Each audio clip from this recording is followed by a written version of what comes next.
Amis passionnés de cuisine, bonjour, c'est Sarah de Business Passion Cuisine et je suis ravie de vous retrouver aujourd'hui pour une nouvelle vidéo. J'ai eu en effet un petit moment d'absence dû tout simplement aux différents coachings que j'ai actuellement en cours.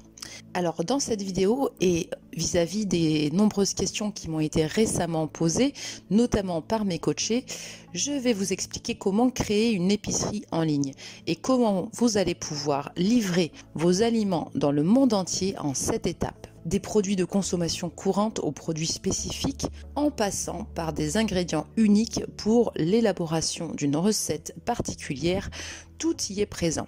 Il est donc temps pour vous que vous ayez également votre part du gâteau. Grâce aux marchés mondiaux et aux plateformes de commerce électronique, il est maintenant plus facile que jamais de commencer à vendre des aliments en ligne. Suivez donc ce guide de 7 étapes pour tout savoir, de la réglementation alimentaire internationale au choix de votre plateforme et à la commercialisation de vos produits. À la fin, non seulement vous aurez une idée claire de la façon de vendre de la nourriture en ligne, mais vous pourrez également mettre en pratique ce que vous avez appris et créer votre propre boutique en ligne. Alors commençons dès maintenant à creuser ces 7 étapes.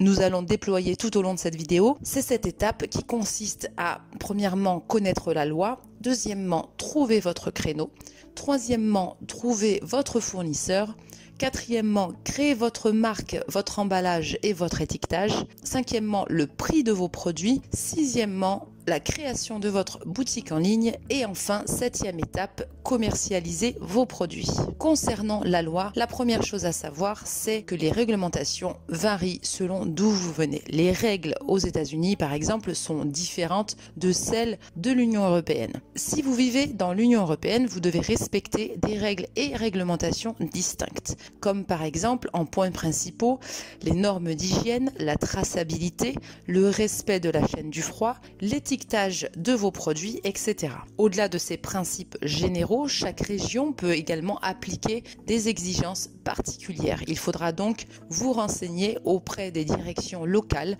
pour connaître vos obligations en matière de législation. Si vous souhaitez en savoir un peu plus sur ce point-là, vous pouvez trouver sur mon site un nouveau module que je viens de concevoir qui concerne la législation et qui regroupe toutes les étapes qui vous permettront d'être en règle avec la réglementation. Ensuite, il s'agira de trouver le bon créneau. Vous avez peut-être déjà une spécialité ou un savoir-faire spécifique qui constituera votre créneau.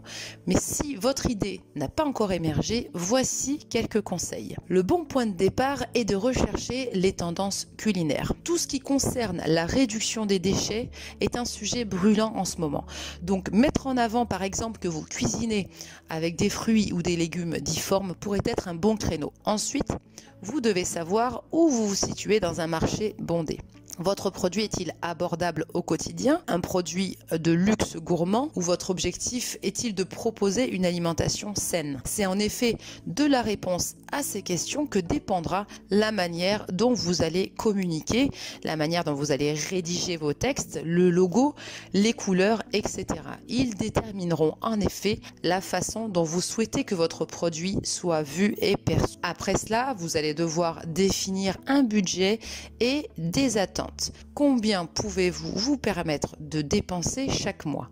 Envisagez-vous de vendre localement, nationalement ou dans le monde? Où voyez-vous votre entreprise dans les 3 à 5 ans? Les réponses à ces questions vous aideront à savoir combien d'argent vous devez investir dans des choses comme la boutique en ligne, le marketing, les ingrédients qui dictent finalement les prix que vous facturez aux clients. Enfin, demandez-vous ce que vous apportez comme valeur ajoutée pour vous démarquer. Ensuite, vous allez devoir trouver vos fournisseurs. Que vous cuisiniez votre propre nourriture ou que vous achetiez des produits préfabriqués à vendre, vous devrez trouver vos fournisseurs. La chose délicate est de savoir lesquels fournisseurs seront les plus crédibles. Une fois que vous aurez dressé une liste de fournisseurs potentiels, il va falloir vérifier les certificats afin de garantir leur fiabilité et vous pourrez leur demander des références et des échantillons. Tout cela est très courant, alors n'ayez pas peur de demander à un fournisseur ces informations d'identification. N'oubliez pas que tout ce qui vous est fourni représentera directement votre entreprise. À partir de là, vous allez devoir créer votre marque, votre emballage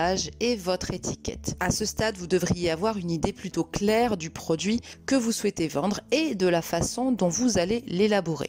Vous aurez également réfléchi à votre image de marque. Maintenant, il est temps de mettre tout cela en pratique. À commencer par le nom de votre entreprise. Un nom d'entreprise doit être composé de 3 choses. Il faut qu'il soit mémorable, pertinent et facile à épeler. Essayez donc d'être créatif, sortez des sentiers battus et n'hésitez pas à demander aux internautes leur avis. Si vous prévoyez de vendre à l'international, vous devez également vous assurer que le nom de votre entreprise ne soit pas déformé ou perdu lors de sa traduction. Les couleurs de votre marque. Une couleur n'est pas seulement une nuance, c'est une émotion que vous allez transmettre. Les couleurs que vous choisissez font ressentir aux gens certaines choses relatives à vos produits. En ce qui concerne la psychologie, les entreprises alimentaires ont tendance à opter pour des couleurs vives. Elles sont excitantes, claires et peuvent encourager les achats impulsifs. Les jaunes, les rouges et les oranges sont tous associés à des aliments indulgents, tandis que les verts et les bleus expriment généralement la santé et la vitalité. Il est donc très important de vous appliquer sur le choix des couleurs. En ce qui concerne l'image de votre produit, les images de vos produits sont le premier point de contact d'un client avec votre nourriture et donc les premières impressions. À moins que vous ayez des qualités de photographe, nous vous recommandons de payer pour des images professionnelles. Cela peut vous aider à faire ressortir votre produit de votre page web et l'envoyer directement dans le panier d'un client. En ce qui concerne la réglementation sur l'emballage, c'est une chose très importante. Selon la loi européenne, votre emballage doit contenir les informations suivantes. Une liste complète de tous les ingrédients utilisés dans le produit, la quantité dans le paquet, le poids du produit, le nom de votre entreprise ou de tout fabricant ayant participé à l'élaboration de votre produit, la DLC, etc. Vous pouvez pour cela vous référer à une de mes vidéos qui traite de ce sujet d'étiquetage et d'emballage. Il est également obligatoire d'inclure des informations nutritionnelles afin que les consommateurs aient une idée des avantages ou des préoccupations pour leur santé. Autre étape importante pour la création de votre épicerie en ligne, il s'agit du prix. Donc c'est bien, vous avez créé une marque intéressante derrière laquelle se cachent de merveilleuses choses. Mais quelle que soit la qualité de vos produits, vous devez toujours savoir comment les évaluer. Sous-estimer ou surévaluer vos aliments à long terme pourrait nuire à votre business. Alors comment vous allez trouver le bon prix? Eh bien vous pouvez vous référer à un très bel outil que propose Shopify. Cet outil va vous permettre de calculer vos coûts variables. Tout d'abord, vous devez savoir combien votre nourriture coûte à produire et à vendre. Des éléments tels que le coût des ingrédients, l'emballage et l'expédition doivent être pris en compte. Cet outil va également vous permettre de savoir comment créer une marge bénéficiaire. Vous allez donc savoir combien de profits vous souhaitez réaliser. À partir de là, calculez combien vous devez facturer par produit. Ensuite, passons à la création de votre boutique en ligne. Il existe en réalité 2 façons distinctes de vendre vos aliments en ligne. La première se fait via des marchés en ligne tels que Amazon ou Etsy, tandis que pour la deuxième, il se fera via votre propre site web de commerce en ligne. Commençons par la vente de nourriture en ligne sur les différentes plateformes. Les principales plateformes telles que Etsy ou Amazon auront leur propre réglementation en matière de vente de produits. Les principaux avantages de cette façon de commercialiser vos produits, une vente sur une plateforme qui attire déjà un public mondial, vous n'êtes pas responsable de la gestion de votre propre site web et enfin, vous disposez d'un processus processus de configuration et d'automatisation facile. Les inconvénients seront principalement que vous n'avez aucun contrôle créatif sur l'affichage de vos produits puisque tout est standardisé. Vous êtes peut-être moins crédible que si vous aviez votre propre site internet et Amazon donnera évidemment la priorité à ses propres produits par rapport à vos produits. La deuxième façon de vendre vos produits sera la vente en ligne via un créateur de site web. La création de votre propre site web semble être un gros travail, mais ce n'est pas obligatoire. Ces outils sont conçus pour les gens ordinaires qui ont besoin de créer leur propre boutique en ligne, mais qui n'ont pas beaucoup de temps, ni d'argent ou d'expertise. Pour cela, vous allez donc commencer par choisir votre plateforme parmi les différentes plateformes possibles. Après avoir souscrit à un plan premium, votre plateforme vous invitera à acheter un nom de domaine. La plupart des entreprises opteront pour le nom de leur entreprise avec un .com à la fin.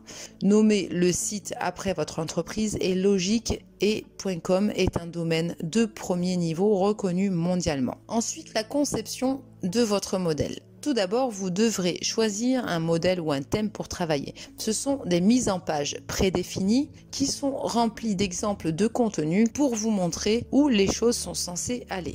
Une fois que vous avez choisi votre modèle, vous allez pouvoir commencer à ajouter votre propre contenu et déplacer les choses en quelques clics. Vous allez ensuite configurer les paiements et l'expédition. Chaque plateforme utilisera différentes passerelles de paiement. Cependant, ils ont tous tendance à utiliser les plus grands comme PayPal, Apple Pay, etc. Une fois que vous avez sélectionné les méthodes de paiement que vous souhaitez accepter, vous pouvez vous attaquer à l'expédition. Les avantages de ce système sont que vous allez contrôler totalement la façon dont vos produits sont vus et affichés.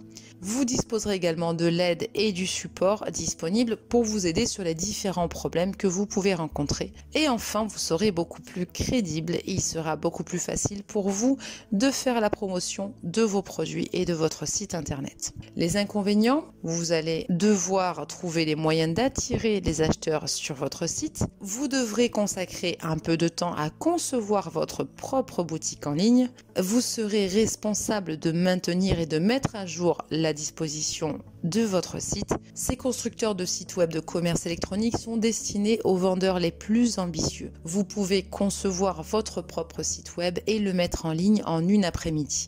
Et il n'y a pas de limite à la croissance de votre entreprise avec une assistance 24 heures sur 24, des sources de revenus multicanaux et des applications évolutives. Les créateurs de sites web de commerce électronique sont le choix le plus solide pour presque n'importe qui. Si vous souhaitez aller plus loin dans la création de votre site de commerce en ligne, vous pouvez vous référer au pack de lancement que j'ai mis en place et qui est disponible sur mon site internet www.businesspassioncuisine.fr. Vous pouvez également, je vous le rappelle, me solliciter comme de nombreuses personnes qui sont déjà en cours de formation pour un coaching gratuit en m'envoyant un mail à l'adresse suivante businesspassioncuisine@gmail.com. Je vous dis à très vite pour de nouvelles vidéos et de nouveaux conseils.